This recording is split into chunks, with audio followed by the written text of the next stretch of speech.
physical basis ആണ് another problem. പിന്നെ lack of predictive power. പ്രവചനം ഉണ്ട് എന്ന് പറയുന്നതല്ലാതെ കൃത്യമായ ഒരു പ്രവചനം ആരും അറിയില്ല. ഉദാഹരണത്തിന് നല്ല 27-30 വയസ്സിനിടയ്ക്ക് ഒരു അപകടം, ഇതിനാണ് പ്രവചനം. നമ്മൾ ജീവിച്ചത് കുഴപ്പം, ഇങ്ങനെയല്ല പ്രവചിക്കുന്നത്. ഉദാഹരണത്തിന് 1840 യുറാനസ് എന്ന് പറഞ്ഞ നെപ്റ്റ്യൂൺ എന്ന ഗ്രഹത്തിൽ ആൾക്കാരുണ്ട്.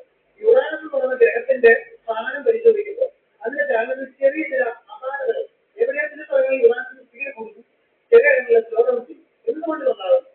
അപ്പൊ ഒന്നെങ്കിലും സംശയമുണ്ട്, യുറാനസിന് വെളിയിൽ ഗ്രഹം.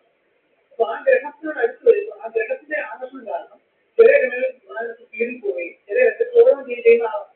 അങ്ങനെയാണെന്നുണ്ടെങ്കിൽ ഇതുവരെ ഡേറ്റ പരിശോധിച്ചാൽ യുറാനസിനെ വഹിക്കുന്ന ആ ഗ്രഹം എവിടെയായിരിക്കും? അപ്പൊ അത് കാൽക്കുലേറ്റ് ചെയ്ത് നോക്കി ഇന്ന സ്ഥലത്താവാനാണ് സാധ്യത. ലേ വെയ്യർ ആഡം എന്നിങ്ങനെ 2 ശാസ്ത്രജ്ഞർ കാര്യം. ലേ വെയ്യർ ഫ്രഞ്ചുകാരനാണ്, ആഡം ഇംഗ്ലീഷുകാരനാണ്.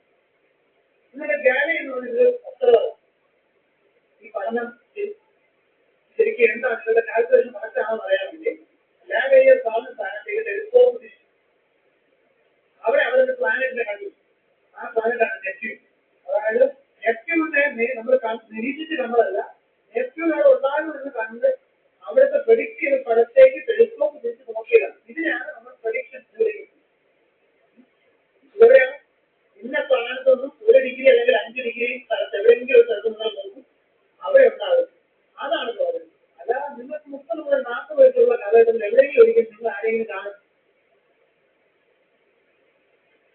വളരെ വരിക. നമ്മൾ അല്ലെങ്കിൽ സ്പെസിഫിക് ആയിട്ട് എവിടെ എങ്ങോട്ട് പോകും സ്റ്റാച്യു എവിടെയും കണ്ടാൽ പോലെ അവിടെ പോയി ആളാണെന്ന കാര്യമുണ്ട് ചോദിക്കുന്നവരാണ് നമ്മൾ ഉദ്ദേശിക്കുന്നതാണ്.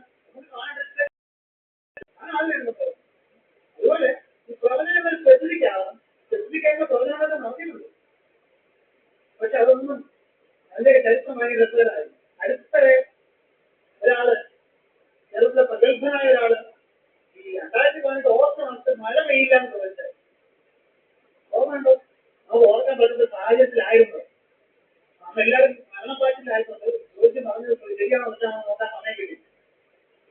അന്ന് ഫേസ്ബുക്കിൽ ഇരുന്നവർക്ക് ഓർമ്മയുണ്ട്.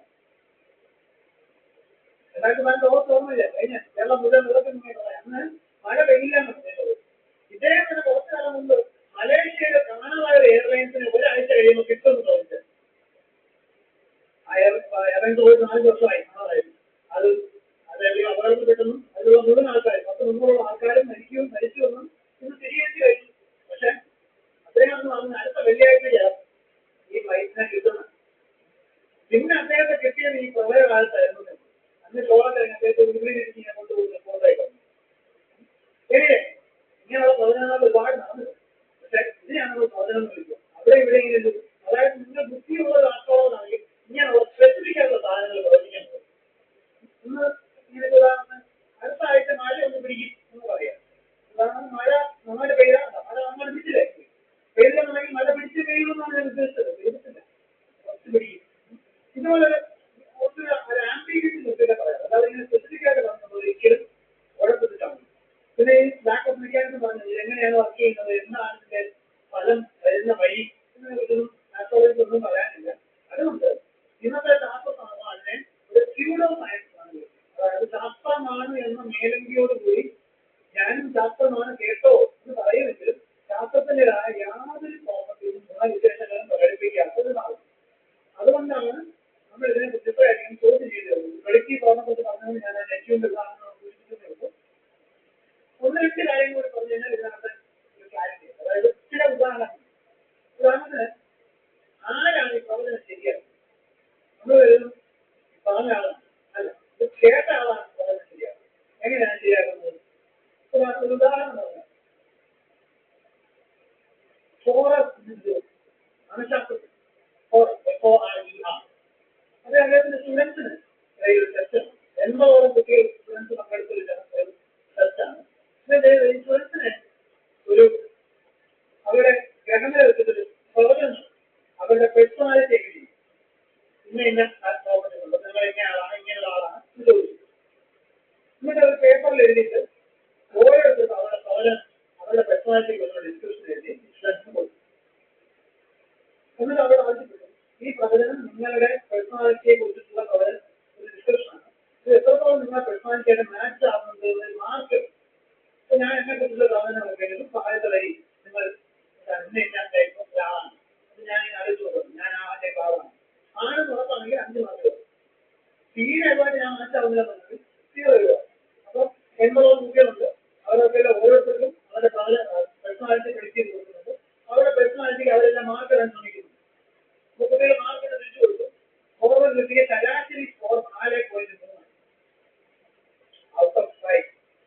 5-ൽ 4.3 എന്ന് പറഞ്ഞാൽ 90% മുകളിലാണ്. 96% കൃത്യമായ വ്യക്തിത്വ പ്രവചനമാണ് ഓരോ നടത്തി. അത് കഴിയുമ്പോൾ സ്റ്റുഡൻസിന് മുമ്പിൽ വേറൊരു കാര്യം കഴിക്കുന്നു.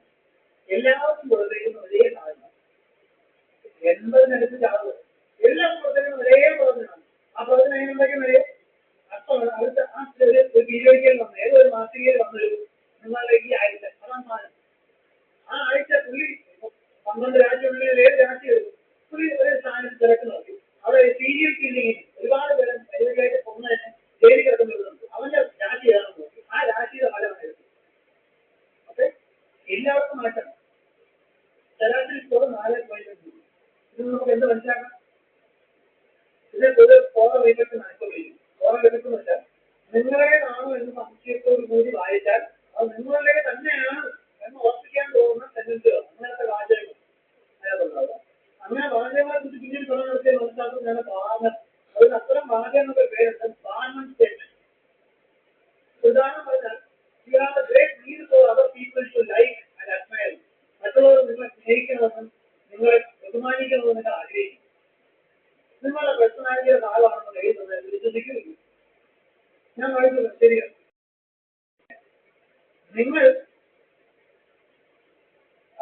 നിങ്ങൾ വൈരുദ്ധ്യമുള്ള ആളല്ലെങ്കിലും അത്യാവശ്യം ഗുണവിശേഷങ്ങളും സൗന്ദര്യവും രൂപവടിവും ഉള്ള ഒരാളാണ്. നമ്മൾ കണ്ണാടിയിൽ നിന്ന് വീഴ്ച എടുക്കുന്നത് മോശമാണ്. ആൾക്കാർ തോന്നുന്നു ഞാൻ അത്ര മോശം ഒരാളാണ് എന്ന് തോന്നാൻ ഒന്നെങ്കിൽ അവിടെ സൗത്ത് ജനീസിനുള്ള കേസുകളാണ്. അതൊന്നും ട്രീറ്റ്മെന്റ് ചെയ്യേണ്ട കാര്യമാണ്. അല്ലാത്ത എല്ലാവരും വിചാരിക്കുന്നതാണ്. പിന്നെ you have a great deal of unused capacity which you have not turned to your advantage. നിങ്ങൾക്ക് ഇതുവരെ ഉപയോഗപ്പെടുത്താൻ കഴിയുന്ന ഒരുപാട് പൊട്ടൻഷ്യൽ നിങ്ങളിലുണ്ട്. വൈദ്യുതിയും അച്ചപ്പം എന്നെ കണ്ടു തരുക. പിന്നെ നിങ്ങൾ എപ്പോഴും നന്മയുടെ ഭാഗത്ത് നിൽക്കാൻ ആഗ്രഹിക്കുന്നതാണ്. ഇത് ഞാൻ തന്നെ ചിലപ്പോഴെങ്കിലും നിങ്ങളുടെ ഭാഗത്ത് നിൽക്കേണ്ടി വരാറുണ്ട്.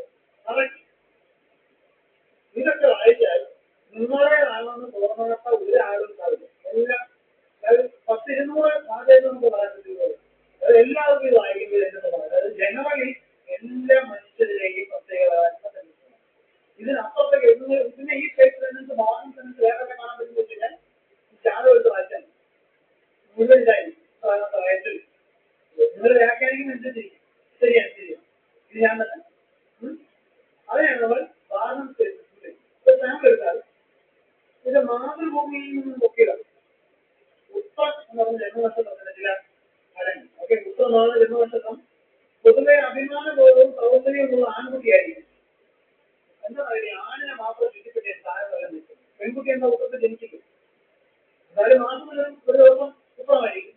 അന്ന് കേരളത്തിലോ ഇന്ത്യയിലോ എന്നും പെൺകുട്ടി ജനിക്കില്ല, എനിക്കറിയില്ല. പൊതുവെ മുഴുവൻ ആണുങ്ങളിലേക്കാണ് ജനിക്കുന്നത്. അത് ഒരു തെളിവാണ്. മുഴുവൻ ആണുങ്ങളെ കുറിച്ച് ചിന്തിക്കുന്ന ഒരു ഗ്രഹം, അതെന്തൊരു ഗ്രഹമാണ്. വിജ്ഞാനം സമ്പാദിക്കാൻ താല്പര്യമുള്ളതാണ്. ഓക്കെ, ആർക്കാവില്ലാത്ത വിദ്യാർത്ഥിയായിരിക്കുന്ന ഘട്ടത്തിൽ ഒരുപറ്റം കൂട്ടുകാരികളും ഉണ്ടായിരിക്കുന്നതാണ്. എവിടെ നിങ്ങൾ ഹിമാലയ താലൂക്കുകളിൽ പഠിക്കണം, അല്ലാതെ വിദ്യാർത്ഥിയായിരിക്കണം. പിന്നെ ബാല്യകാലത്ത് പല വൈഷമ്യങ്ങൾ അനുഭവിക്കുന്നതായി കാണും. പിന്നെ ഭയങ്കര പുഷ്കരമായ ബാല്യകാലമാണ് ബാല്യകാലം. ഓർമ്മത്തിൽ നല്ലിട്ട് ഓടി മറിഞ്ഞു വീഴും, സൈക്കിളിൽ നിന്ന് വീഴും, വീട്ടിൽ നിന്ന് നല്ലിട്ട് നാട്ടുകാരുടെ ചീട്ടുകളിൽ വെക്കും, നാട്ടുകാർ അച്ഛൻ തോന്നിക്കും. അങ്ങനെ എന്തൊക്കെ സംഭവിക്കും. ഇനി എങ്കിലും വിദ്യയാണെന്ന് സ്വപ്രയത്നം കൊണ്ട് ഔന്നത്യത്തിൽ എത്തിച്ച് ഡിഫൈൻ ഔന്നത്യം. എവിടെയാണ് നിങ്ങളെ ഔന്നത്യം കാണുന്നത്? ഈ ലൈഫ് മുഴുവൻ പോകാൻ ഈ വലിയ മഹാനാണ്. അപ്പോൾ ശരിയാണ്, ഞാൻ ഭയങ്കര ഔന്നത്യത്തിലാണ്.